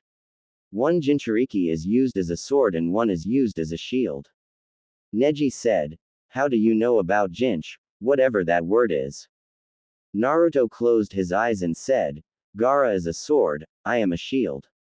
Everyone's eyes widened who didn't know, and Naruto said, "When the Kyuubi attacked Konoha, the Yondaime sealed the Kyuubi no Kitsune inside of me to protect Konoha. He asked that I be seen as a hero, but the Sandaime wanted me to live a normal life, so he made a law saying it was illegal to talk about the Kyuubi being sealed in me. The reason I quit is because I am trying to protect Konoha and save the lives of our fellow Konoha shinobi. You remember I blew up the wall and those trees. I did that for a reason." Neji asked, "Why?" Naruto said, "You notice my teammate Sasuke hasn't showed up yet. Kakashi sensei has been personally training Sasuke this entire month. Problem is Kakashi sensei is 3 hours late for everything. Sasuke will be late for his match and his match will be postponed until the end of the first round, even though if it was anyone else they would be disqualified. That means Shino and Kankuro match would be next. By destroying the trees like I did and causing them to fall, I made it where Kankuro, who is a puppet user, doesn't have any place to really hide, so he will have to work faster to attack Shino, which will cause him to make a mistake, while the debris from the wall and trees will give Shino room to hide his clan partners who are bugs. No disrespect to the Aburame family, but I don't know really anything about insects besides the general term they are referred as. Anyways, both Shino and Kankuro are long-range fighters. Shino will be able to cut Kankuro chakra strings as soon as he makes and drain him of his chakra, so odds are Shino will win his match and quickly unless Kankuro uses poisons. Then it will most likely come down to a draw." Up in the stands, Shino nods as does Shikamaru while Kankuro frowned. Naruto looked at Neji and said, "But then there is Shikamaru match. Tamari is a long-range wind user, but Shikamaru not really a long-range fighter. I know he's a Nara and I saw what his family jutsu can do, but I also saw a single flaw with Shikamaru jutsu during the preliminary round he had with that kin girl. He made his shadow very thin in order to stretch it out longer. That means he only has a set area he can cast his shadow." Up in the stands, Shikaku raised an eyebrow and thought, "Interesting, let's see how much he figured out." Shikamaru on the other hand thought, "Troublesome." Back in the arena, Naruto said, "But then I thought, if the original Ino Shikacho group was so dangerous, his dad only being able to send his shadow a couple of feet would actually cost more time and energy than it was worth when you could just tie ninja wire around a kunai and throw it to capture an enemy. That was when I came up with a theory, there must be some way that the Nara can make their jutsu stretch longer. It might be just adding more chakra to it, but if that was the case, why did Shikamaru make his so thin when that would require more energy and concentration than he likes to use? I also thought what would be a weakness for his jutsu. I'm not sure if I am right, but I had to take a chance. Since the sun sets in the west, I'm hoping by knocking out the wall Shikamaru jutsu will be weakened with more of the sunlight coming into the stadium, making it where he won't be able to attack Tamari as easily, so she can quickly take him out with a long-range jutsu." Neji said, "So you would sabotage a fellow Konoha ninja?" Naruto said, "If Shino beats Kankuro, then he will most likely be too tired to fight in the next round.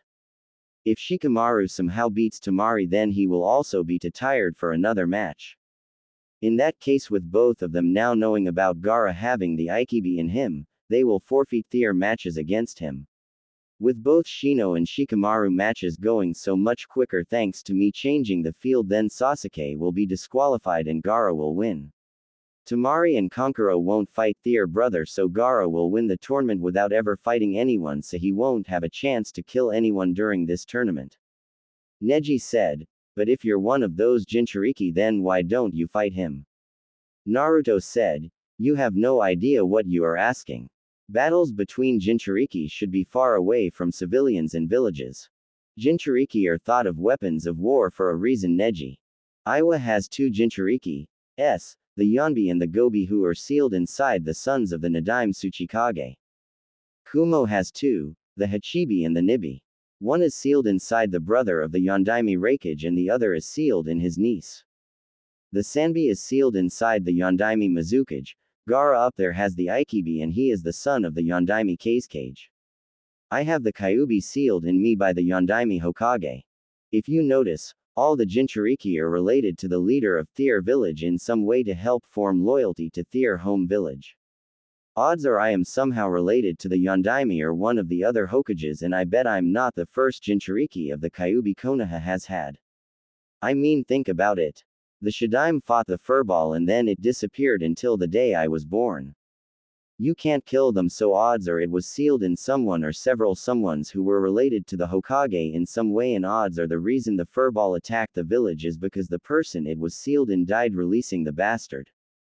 But when you think about it, it kind of explains why each of the villages with a Jinchuriki is referred to as one of the Great Five Villages. Anyways, I'm done. You're to injure to continue. I'm going to get a bowl of ramen before the Sandaime tears me a new one for revealing the truth about Kyuubi being sealed in me. Shino, Shikamaru, good luck to both of you and please do your best in your first matches. Don't face Gaara. As he turned and started to walk away. The voice of the Sandaime Hokage said, Naruto, wait. Naruto stopped and looked up at the Sandaime who said, you're right on both guess. The Kyuubi was sealed in the wife of the Shadaime Hokage and then later in the wife of the Yondaime Hokage. Someone discovered Thier's secret marriage and the fact they were expecting a child and attacked her right after she gave birth to you and critically wounded her which lead to her death and the Kyuubi escape. Your mother's name was Kushina Uzumaki Namikaze and your father was Minato Namikaze. I've hidden the truth all these years in order to protect you from your father's enemies and to try and discover the identity of those responsible for releasing the Kyuubi.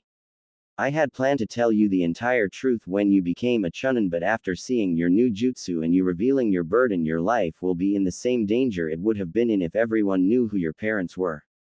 Naruto smiled and said, thanks, now please hurry up these exams because I know Sasuke won't listen to anyone and will try to fight Gaara.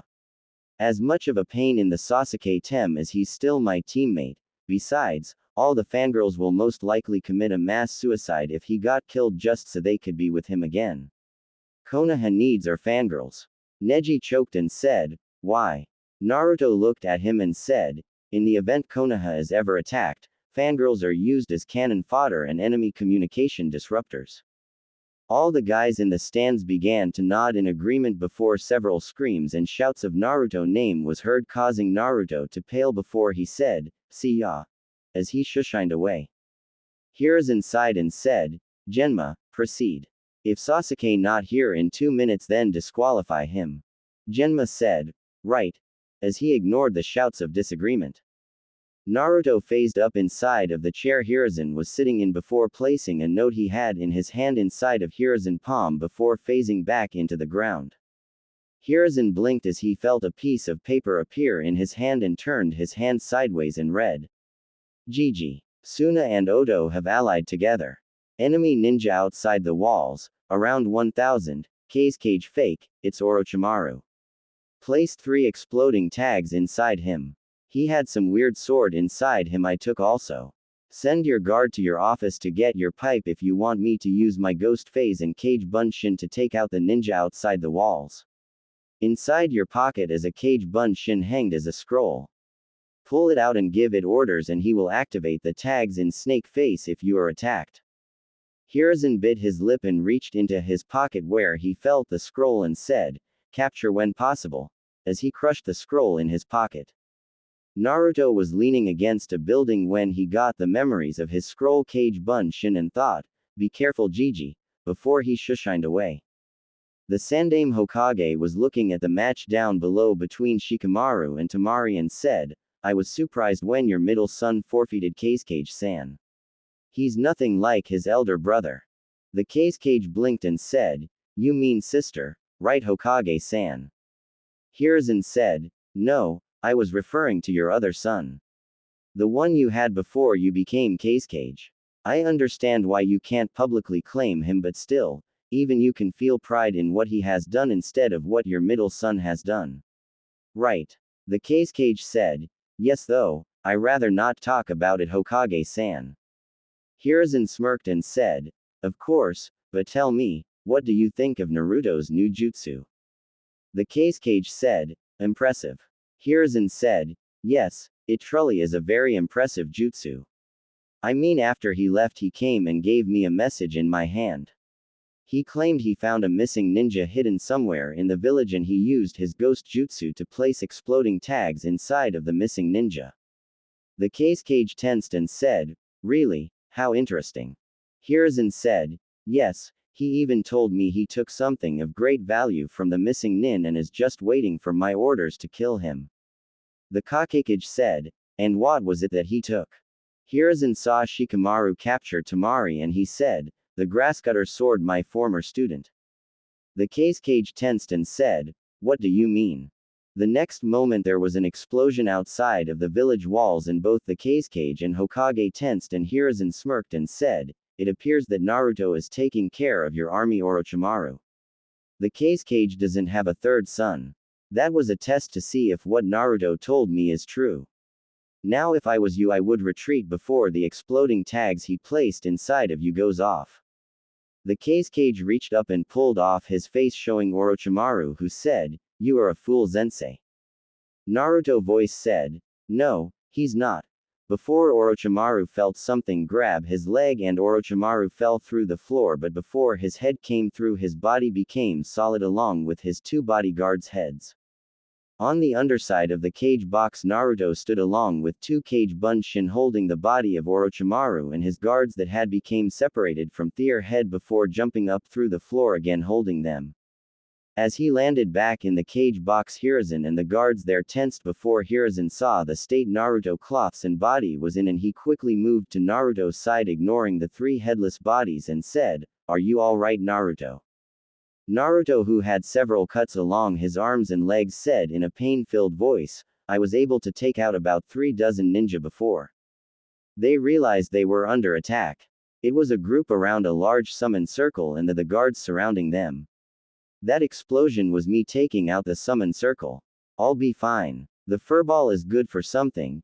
You need to warn everyone. My clones are fighting the enemy, ninja outside of the village, but are dying quick. Watch out for Gaara.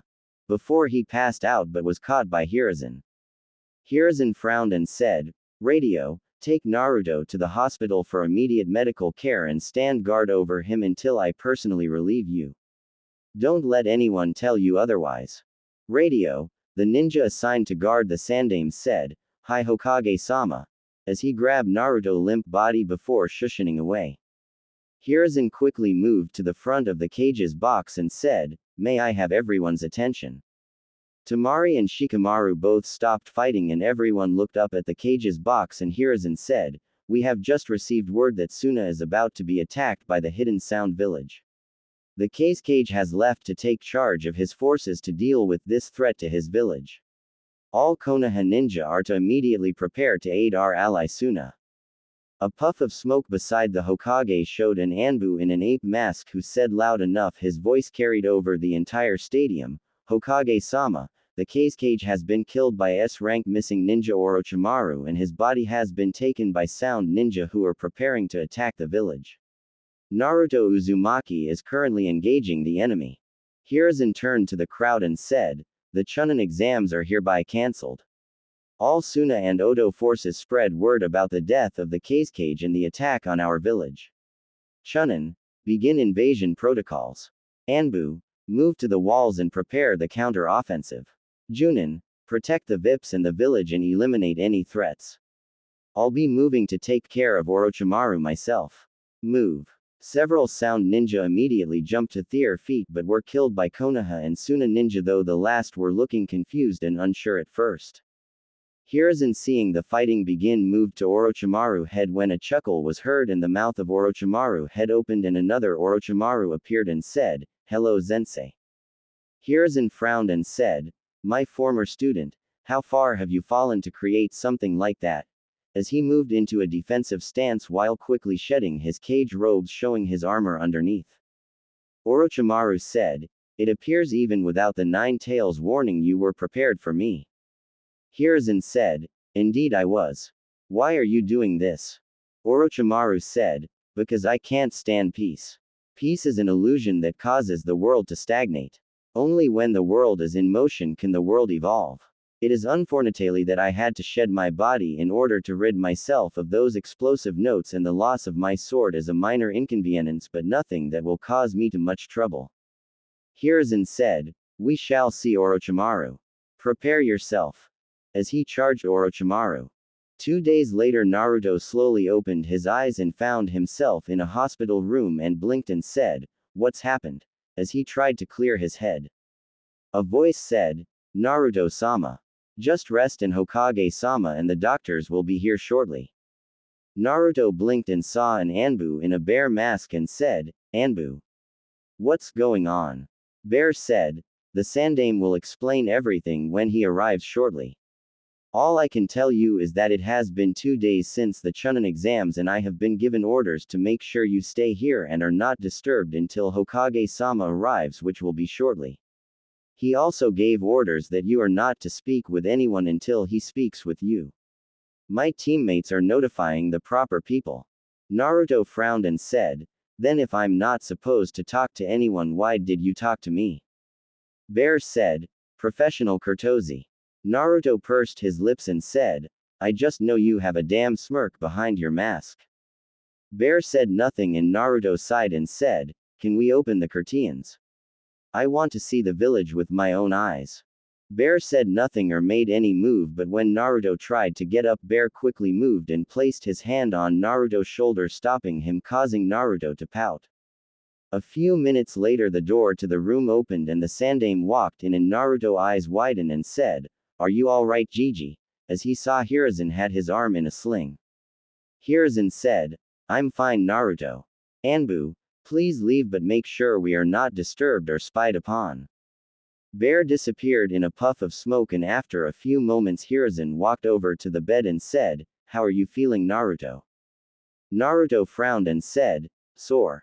Hiruzen nods and said, you and I have much to discuss. Causing Naruto to gulp, and Hiruzen continued, first, how did you discover the army outside the village? Naruto frowned and said, when my match first started, I sent a couple of cage bunshins hanged as birds out to see if they could find Sasuke and Kakashi. They dispelled halfway through my match and sent me the memories of the Suna and Oto armies outside the village. Since I realized Suna was going to attack us and remember what Gaara said about himself, I had to warn everyone about how dangerous he was, so that's why I decided to quit and explain things. I was hoping the Suna nins would be scared of me and possibly retreat or call off their attack, since I saw how Gaara's siblings acted around him and heard from Gaara himself about how things in his village was. Hiruzen said, I see, that explains several other questions I had. How did you discover Orochimaru? Naruto looked sheepish and said, I accidentally came up inside him thinking it was your spot like I did when I gave you that message. Hiruzen nods and said, I guess the only question I have now is about your new ghost jutsu. Naruto frowned and asked, what about them? Hiruzen said, I want to know if they are as good as you originally claimed. Why did you get so injured and drained when you appeared before passing out? Naruto bit his lip and said, when I was in the Forest of Death before the preliminary round, my team met Orochimaru and he placed a seal over the Kyuubi seal. Hiruzen's eyes widened and glanced at Naruto's stomach in worry, and Naruto said, it's a 5-star seal. Since I passed out when I first got it, I didn't remember it until I was training with Kurenai sensei and Anko sensei. I was having some problems with my chakra control, and Anko told me that it was because of that seal after we discovered it. Since she was his apprentice once, she knew how to remove it and took it off of me, but since I had spent 15 days of almost pure chakra control training, when it came off, my control went through the roof. Hiruzen let out a breath he was hearing until he heard Naruto continue, I wanted to prove I could win without the Kyuubi. I had asked Anko to come by and replace the 5-star seal before the final exams. You should be able to figure the rest out. Hiruzen was quite a moment and said, yes. You passed out from using all your chakra, and without the Kyuubi you couldn't replace it as fast as you normally could. Naruto nods and Hiruzen said, Well, that explains the passing out part, but it doesn't explain how you got so hurt or how your ghost jutsu actually work. Naruto sighed and said, deception is a ninja greatest tool. Remember how I said the entire time Neji was fighting a Kage Bunshin? My Kage Bunshin are made of just chakra. No element. Right, wrong. Hiruzen blinked and said, what do you mean that's wrong?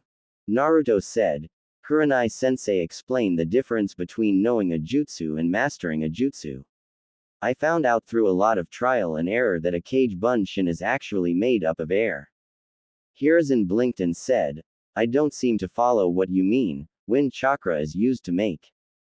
Naruto shook his head and said, I didn't say wind chakra. I am talking about the air itself. The stuff we are breathing right now. That everyone breathes. I guess you could say wind chakra is actually a sub-element to air.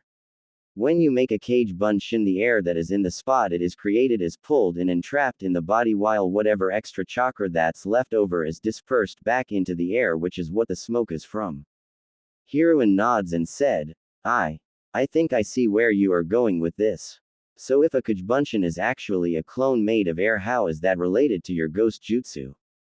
Naruto said, I was originally trying to figure out a way to make my Kage Bunshin last longer, and after an argument with Anko sensei about Kage Bunshin not being made of an element, which is why it couldn't take any damage like others could. Once I learned that air is actually an element and Kage Bunshin was a jutsu made from it, I started to try and figure out how to manipulate the element inside the clone to my advantage, which is how I learned my clones can control the density of the air inside it, making it thicker or thinner. Making it thicker turns it into an exploding shadow clone, but making it thinner, Hiruzen said, makes it a ghost clone. Naruto said, mostly. It took a lot of trial and error, and you should have seen the look on Anko's face the first time I successfully had her punch phase through my clone before he punched her in the face, but there are weaknesses that comes with the ghost clones. Hiruzen said, what exactly? Naruto said, my ghost clones can last longer than the Kage Bunshin, but if my Kage Bunshin use the phase ability for too long, they will become too weak to be stable and pop. So far my Kage Bunshin can only go ghost for 5 minutes before they pop. Every time someone attacks them, the actual movement from the item going through them causes the air inside to speed up and can cause that part of a clone's body to become solid after the hit, so there is a couple of second window where if someone hits a spot and hits it again, they could dispel my ghost clones like a Kage Bunshin, which is why when my Kage Bunshin realize someone has figured this out, they use that added speed of air from the punch to help turn itself into an exploding clone. Hiruzen said, impressive. I notice your vocabulary is larger now. Naruto looked sheepish and said, Kurenai sensei made me read a lot of books and she questioned me about them. I had to read a dictionary once every day with a Kage Bunshin. Hiruzen nods and said, well, you explained the weakness of your ghost clones, but what about the real you? How did you get so hurt, or is it that only your Kage Bunshin that can use your ghost jutsu? Naruto said, not exactly. My Kage Bunshin can use it for offense and defense like it did against Neji, but the real me can use the ghost jutsu for defense but not offense. Hiruzen said, explain. Naruto looked in thought and said, I learned when I make a henge I was never doing it right. I was coating my entire body with chakra and trying to make my body real, which in essence I was. I can change everything in my body but my chakra network. That makes it where I can turn my body into a Kage Bunshin like they can, but if someone was able to attack my chakra network, then the part that is hit would become solid until I rephased it. I learned that when I am phased out I can move my chakra network. Bend it, shape it, change it. I can even regrow it, which is how I know that if I become solid in the ground I can lose a limb or die. Hiruzen's eyes widened and looked at Naruto's body, and Naruto said, I lost my feet a couple of times, but I think it's something I got from the fox. I can convert chakra into a physical body, though it takes a lot out of me and it hurts badly. Hiruzen said, so you're able to reform lost limbs? Trying to hide his worry. Naruto said, yeah, that's why I retreated and came to tell you. I was fighting some Sunanins and they were able to use swords made out of wind to cut my arms off by cutting the chakra network I had in it, and I had to regrow them. Luckily with my ghost clone's help I was able to take them out, but I felt so weak after killing that group around the summoning circle that I knew I couldn't keep going and had to fall back while my clones kept attacking. The injuries I had was from constant attacks after the Suna Nins learned about my weakness. Luckily all of them that saw it are dead. Hiruzen said, I see, what are your plans for these jutsu you made, Naruto? Naruto looked down and said, I think that if anyone beside me tried to use them they could accidentally kill themselves, so I don't want to teach them to anyone, at least until I learn everything about them. Hiruzen said, I agree. I am officially listing all your ghost jutsu as kinjutsu. Naruto said, so what happened with the invasion? I guess we won since you're here right now. Hiruzen said, thanks to you we won, but Orochimaru escaped. Naruto eyes widened and Hiruzen said, Orochimaru has his own kinjutsu that allowed him to repair his body similar to a snake shedding its skin. You did weaken him and allowed me a chance to trick Suna into believing Odo tricked them. Which reminds me, everyone believes that Odo tried to attack Suna and that Orochimaru killed the cage. If anyone asks about the Suna Nins that you attacked and killed, tell them that you thought they were imposters since Suna is our ally. Naruto asked, but why? Were they really imposters? Hiruzen said, no. Suna had betrayed us, but by claiming you thought they were imposters, then that makes it easier for Suna and Konoha to become allies again. Especially since Orochimaru did kill the cage. We're just not sure when he killed him, so he could have been impersonating the cage when he had Suna betray us. By giving Suna a chance to blame Orochimaru, then we can become allies again. Something both villages need since we are both weakened from the attack. Naruto said, I see. Hiruzen said, now I know you probably have more questions or want to get out of here, but I can't let you leave the hospital until tomorrow and I have to return to my office. Tomorrow you will be dismissed and an Anbu will bring you to my office. Naruto, who was confused, asked, what do I need to come to your office for, Gigi, and why can't I get out? I feel fine. Hiruzen said, 2 men were caught sneaking into the village earlier looking for you. They are part of a criminal organization called Akatsuki. They want you because of the Kyuubi. The 2 men were able to escape and Kakashi is in a coma right now after he fought these 2 men to protect you along with several other ninja. Tomorrow when you get out you are going to meet your godfather Jiraiya, who is Konoha top spy master. Naruto said, I know who he is. In a dead tone. Hiruzen raised an eyebrow and Naruto bit his lip while looking down and said, when Gaara told me about himself I realized there was others like me out there. Gaara scared me. I didn't know if I would become like him someday. I wanted to find out more about Jinchuriki, so I figured the only place that would have any information about them beside you would be the Anbu headquarters. I used my ghost jutsu with my cage Bunshin to sneak into the Anbu record room. That was how I knew all about the other Jinchuriki I mentioned in the exam. I also read my file in there. It had my parents' names as well as Jiraiya as my godfather and Makoto Uchiha as my godmother. Hiruzen frowned and said, I see. Naruto interrupted him and said, I'm a little tired, Gigi. Hiruzen nods and said, I understand. Get some rest and I am sorry. As he turned and started to walk away. Naruto said, hey, did anyone get promoted? Hiruzen smiled and said, yes, Shikamaru and you both did. Congratulations, Naruto. Naruto eyes widened and a smile formed on his face and said, thanks, Gigi. Hiruzen said, don't thank me. You earned it by not only showing great strategy but also leadership qualities. We will discuss this further tomorrow when you arrive in my office. Naruto nods and said, I'll see you then. Hiruzen nods and leaves and Naruto felt a small smile on his face and thought, I made Chunin.